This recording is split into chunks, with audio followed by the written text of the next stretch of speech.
Hey everybody, we're going to do the July 25th Daily Bible reading.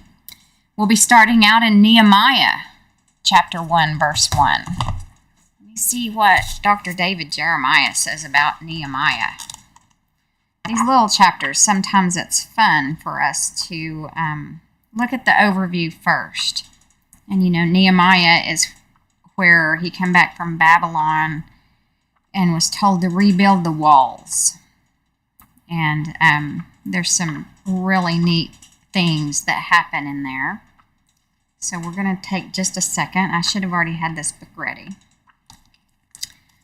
This is Dr. David Jeremiah's Understanding the 66 Books of the Bible. He says there's no shortage of leadership books in the marketplace. Amazon lists over 100,000 books on the subject, with more published every day. Few of them are as practical and up-to-date as the book of Nehemiah. None of them have the inspired power that resides in the 13 chapters of this book, which is located near the end of the Old Testament historical books. Nehemiah, who lived in the 5th century BC, was born among the exiles of Judah. Many years earlier, his people had been defeated and deported. But Nehemiah's leadership abilities placed him in the service of the most powerful king on earth, Artaxerxes of Persia. As the book opens, Nehemiah received a report from his ancestral city, Jerusalem. The walls there were broken down, the gates were burned with fire, and the survivors were in distress. God deeply burdened Nehemiah with the plight of Jerusalem. And within 4 verses of the beginning of the book, the reader finds Nehemiah weeping and mourning, fasting and praying. With the king's permission, Nehemiah traveled to Jerusalem to oversee the rebuilding of the walls of the ancient capital of his people. As we read the book of Nehemiah, we can't help learning vital skills of leadership. This book gives us one of Scripture's best case studies in spiritual and visionary oversight, setting goals, planning projects, delegating tasks, organizing people, solving problems, and accomplishing results. One person empowered by God can make a difference, whether that person is Nehemiah or whether that person is you. The key thought: one person like Nehemiah, blessed by God with passion and leadership, can make a difference for time and eternity. The key verses. So the wall was finished, and it happened when all our enemies heard of it, and all the nations around us saw these things, that they were very disheartened in their own eyes, for they perceived that this work was done by our God. Nehemiah 6, verses 15 and 16. A key action. All of us can become better leaders by studying the life and methods of Nehemiah. And then a key prayer. Father, do your perfect work in me, that you might find me a faithful servant who leads others to you. So let's get started. Nehemiah chapter 1, verse 1. The words of Nehemiah, the son of Hakaliah. It came to pass in the month of Chislev, in the 20th year, as I was in Shushan, the citadel, that Hanani, one of my brethren, came with men from Judah, and I asked them concerning the Jews who had escaped, who had survived the captivity, and concerning Jerusalem. And they said to me, the survivors who are left from the captivity in the province are there in great distress and reproach. The wall of Jerusalem is also broken down, and its gates are burned with fire. So it was, when I heard these words, that I sat down and wept and mourned for many days. I was fasting and praying before the God of heaven. Sat down and wept and mourned for many days. Although Nehemiah was neither a prophet nor a priest, he had a deep sense of Jerusalem's significance to God and was greatly distressed that affairs there had not advanced the cause and glory of God. Verse 5. And I said, I pray, Lord God of heaven, O great and awesome God, you who keep your covenant and mercy with those who love you and observe your commandments, please let your ear be attentive and your eyes open, that you may hear the prayer of your servant, which I pray before you now, day and night, for the children of Israel, your servants, and confess the sins of the children of Israel, which we have sinned against you. Both my father's house and I have sinned. We have acted very corruptly against you, and have not kept the commandments, the statutes, nor the ordinances, which you commanded your servant Moses. Remember, I pray, the word that you commanded your servant Moses, saying, If you are unfaithful, I will scatter you among the nations. But if you return to me and keep my commandments and do them, though some of you were cast out to the farthest part of the heavens, yet I will gather them from there and bring them to the place which I have chosen as a dwelling for my name. Now these are your servants and your people, whom you have redeemed by your great power and by your strong hand. O Lord, I pray, please let your ear be attentive to the prayer of your servant and to the prayer of your servants who desire to fear your name. And let your servant prosper this day, I pray, and grant him mercy in the sight of this man. For I was the king's cupbearer. As an escort of the monarch at meals, the cupbearer had a unique advantage to petition the king. Not only did the king owe him his life, since the cupbearer tested all the king's beverages for possible poison, thus putting his own life at risk, but he also became a close confidant. God sovereignly used this relationship between a Gentile and a Jew to deliver his people, such as he did with Joseph, Daniel, Esther, and Mordecai. Chapter 2. And it came to pass in the month of Nisan, in the 20th year of King Artaxerxes, when wine was before him, that I took the wine and gave it to the king. Now I had never been sad in his presence before. Therefore the king said to me, Why is your face sad, since you are not sick? This is nothing but sorrow of the heart. So I became dreadfully afraid and said to the king, May the king live forever. Why should my face not be sad, when the city, the place of my father's tombs, lies waste, and its gates are burned with fire? Dreadfully afraid, Nehemiah feared that either his countenance, his explanation, or his request would anger the king and thus lead to his death. Verse 4. Then the king said to me, What do you request? So I prayed to the God of heaven, and I said to the king, If it pleases the king, and if your servant has found favor in your sight, I ask that you send me to Judah, to the city of my father's tombs, that I may rebuild it. Then the king said to me, the queen also sitting beside him, How long will your journey be, and when will you return? So it pleased the king to send me, and I set him a time. Furthermore, I said to the king, If it pleases the king, let letters be given to me for the governors of the region beyond the river, that they must permit me to pass through till I come to Judah, and a letter to Asaph, the keeper of the king's forest, that he must give me timber to make beams for the gates of the citadel, which pertains to the temple, for the city wall, and for the house that I will occupy. And the king granted them to me, according to the good hand of my God upon me. Then I went to the governors in the region beyond the river, and gave them the king's letters. Now the king had sent captains of the army and horsemen with me.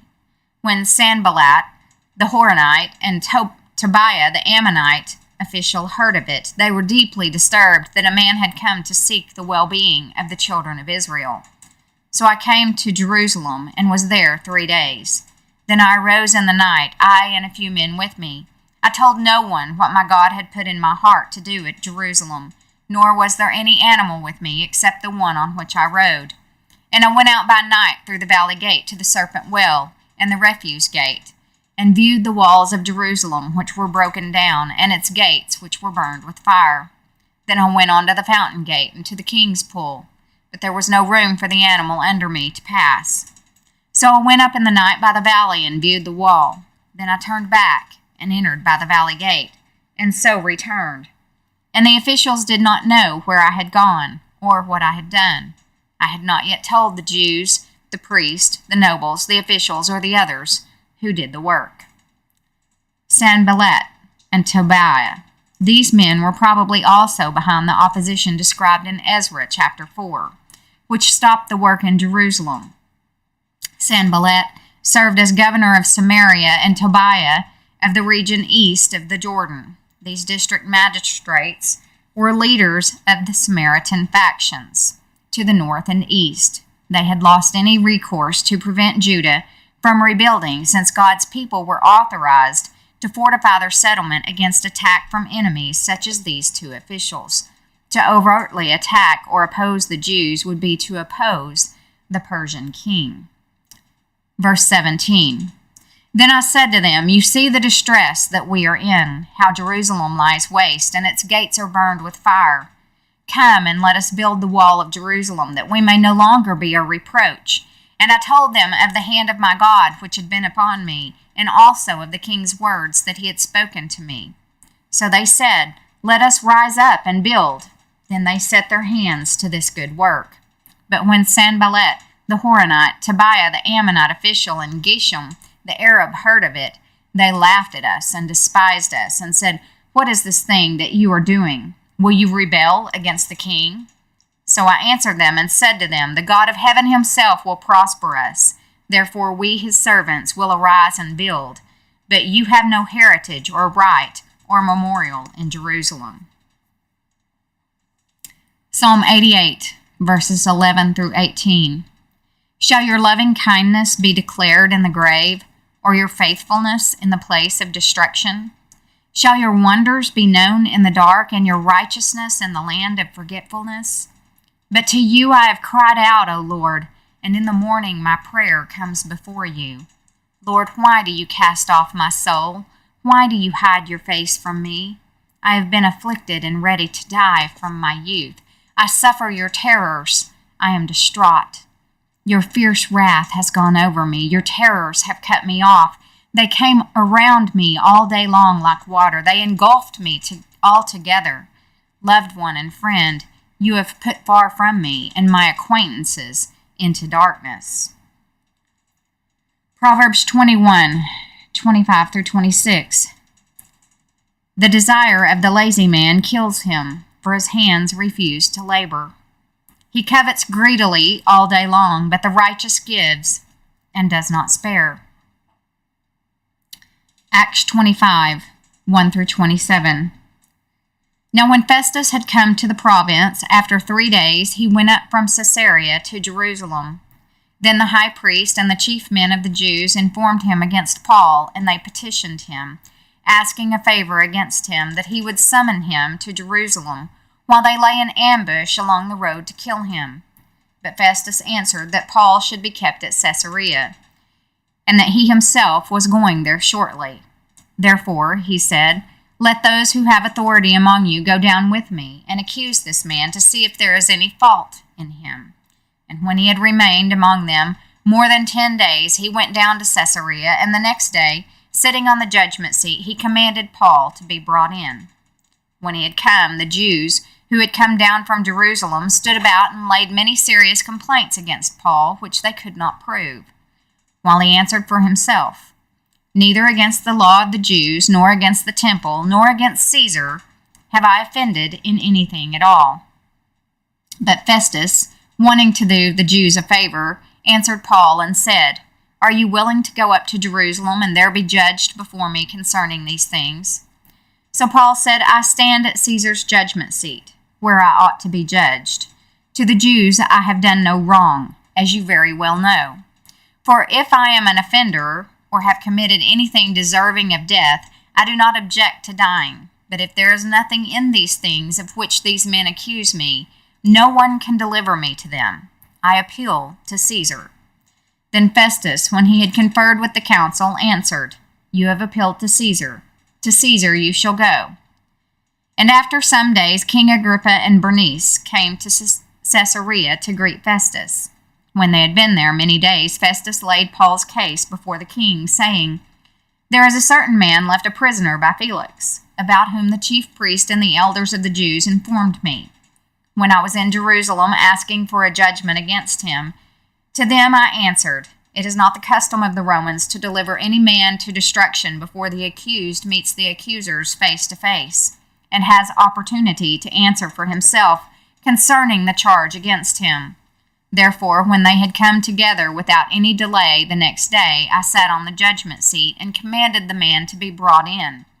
When the accusers stood up, they brought no accusation against him of such things as I supposed, but had some questions against him about their own religion and about a certain Jesus who had died, whom Paul affirmed to be alive. And because I was uncertain of such questions, I asked whether he was willing to go to Jerusalem and there be judged concerning these matters. But when Paul appealed to be reserved for the decision of Augustus, I commanded him to be kept till I could send him to Caesar. King Agrippa. Herod Agrippa II, son of the Herod who killed James and imprisoned Peter. He was the last of the Herods who play a prominent role in the New Testament history. His great-uncle, Herod Antipas, was the Herod of the Gospels, while his great-grandfather, Herod the Great, ruled at the time Jesus was born. Though not the ruler of Judea, Agrippa was well versed in Jewish affairs. Bernice, not Agrippa's wife, but his consort and sister. Their sister Drusilla was married to the former governor Felix. Their incestuous relationship was the talk of Rome, where Agrippa grew up. Bernice, for a while, became the mistress of Emperor Vespasian, then of his son Titus, but always returned to her brother. Verse 22. Then Agrippa said to Festus, I also would like to hear the man myself. Tomorrow, he said, you shall hear him. So the next day, when Agrippa and Bernice had come with great pomp and had entered the auditorium with the commanders and the prominent men of the city, at Festus's command Paul was brought in. And Festus said, King Agrippa and all the men who are here present with us, you see this man about whom the whole assembly of the Jews petitioned me, both at Jerusalem and here, crying out that he was not fit to live any longer. But when I found that he had committed nothing deserving of death, and that he himself had appealed to Augustus, I decided to send him. I have nothing certain to write to my Lord concerning him. Therefore, I have brought him out before you, and especially before you, King Agrippa, so that after the examination has taken place, I may have something to write. For it seems to me unreasonable to send a prisoner and not to specify the charges against him. I have nothing certain. Since Festus did not understand the nature of the charges against Paul, he did not know what to write in his official report to Nero. For a provincial governor to send a prisoner to the emperor with no clear charges against him was foolish, if not dangerous. Especially before you, King Agrippa, Festus hoped Herod's expertise in Jewish affairs would enable him to make sense of the charges against Paul. So what leadership qualities does Nehemiah illustrate in his life? Like many biblical leaders, Nehemiah demonstrated an understanding of God's call over his life, whether as cupbearer to a king or as rebuilder of Jerusalem. Nehemiah pursued his goals with commitment, careful planning, strategic delegation, creative problem solving, focus on the task at hand, and a continual reliance on God, particularly regarding areas beyond his control. Each of the leadership qualities above can be illustrated from Nehemiah's successful completion of the effort to rebuild the walls of Jerusalem. First, Nehemiah demonstrated his commitment by his interest and his deep concern over the condition of his fellow Jews in Judah. Next, Nehemiah prayed and planned. He claimed God's promise to bring his people back to the promised land, but he didn't assume that he would be part of God's action. He declared himself available. Even when he arrived in Jerusalem, Nehemiah personally inspected the need before he revealed his plans. Then he enlisted the help of the local leadership. He challenged them to take responsibility for the common good. He placed before them a very specific goal to rebuild the wall. Workers were assigned to work on the wall where it ran closest to their homes. That way they could see the benefit in having the protective barrier near where they lived. As the work sped forward, Nehemiah did not allow himself to be distracted by attacks of various kings or tricks from enemies. He took threats seriously enough to arm the people, but not so seriously that the work came to a halt. At every turn, we find Nehemiah conferring in prayer with God, placing every decision before the ultimate decider. Nehemiah succeeded because he never lost sight of the true reasons for the work and the source of power with which to do the work.